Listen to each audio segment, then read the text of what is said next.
भभूत, तुम बनाए हो रूप अद्भुत। वो तो बॉडी में भस्म भभूत, तुम बनाए हो रूप अद्भुत।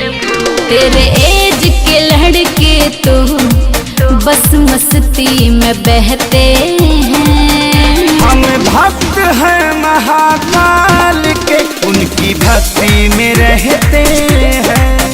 हम भक्त हैं महाकाल के, उनकी भक्ति में रहते हैं।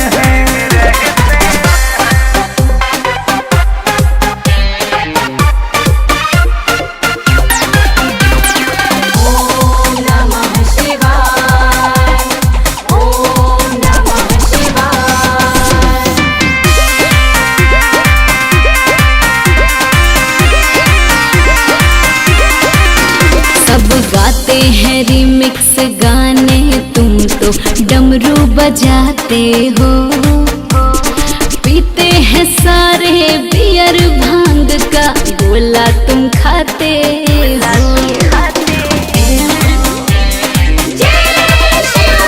मेरे लिए पहले भोले दानी, बाकी सब बात में। अलग ही मजा है शिव शंभू के प्रसाद में।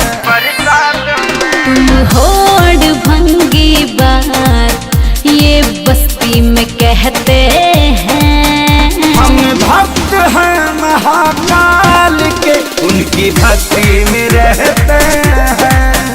हम भक्त हैं महाकाल के, उनकी भक्ति में रहते हैं।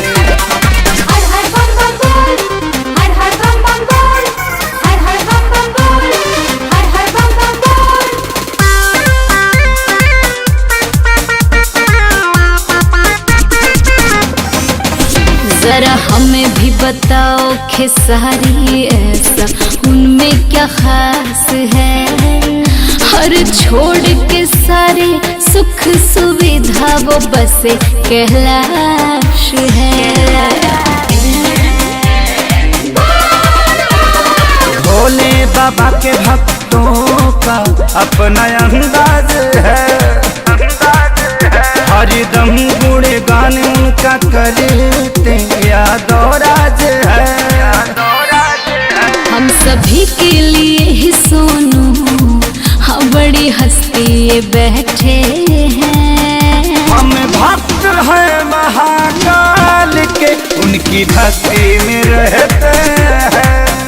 हम भक्त हैं महाकाल के, उनकी भक्ति में रहते हैं।